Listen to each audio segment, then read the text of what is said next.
Hey, good morning. Hard to believe I have fans on November 3rd here in South Central PA, so I'm sure we'll get a cold blast before too long.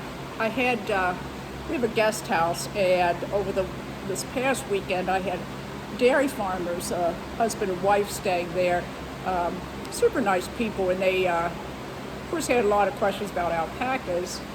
They weren't familiar with them, but one of them was, how many alpacas can you put in a barn? This barn's not very full at all, as you can see, and it looks like we could put a whole lot more alpacas in here, which we could, but the bottom line is we don't really know what the stocking density is. That's the term that we use in livestock that lets us know what's a good number to put in a barn so you make maximum use of the space without overcrowding, because in the livestock industry, overcrowding of the animals where they can't get access to food or water or lay down or whatever, even just to get out of the elements, causes stress.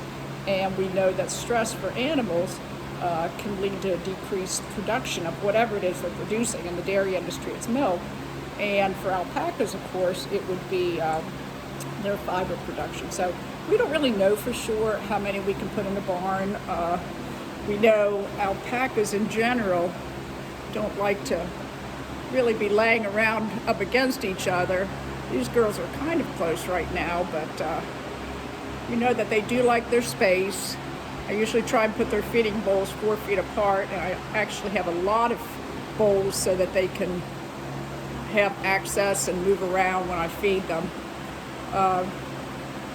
I usually bring in big bales so that they can all eat hay at the same time, because we know that they'll pick through it and eat all the good stuff out, and then the ones that are lower in the pecking order, they don't get that good food, that good hay. So and making sure there's multiple entrances into the barn and there's plenty of water that they can drink out of and they can get to it. So those would all be factors of the stocking density, but in alpacas we've never really determined that. We kind of just say, well, we think it's this. So it would be interesting someday to take a look at that.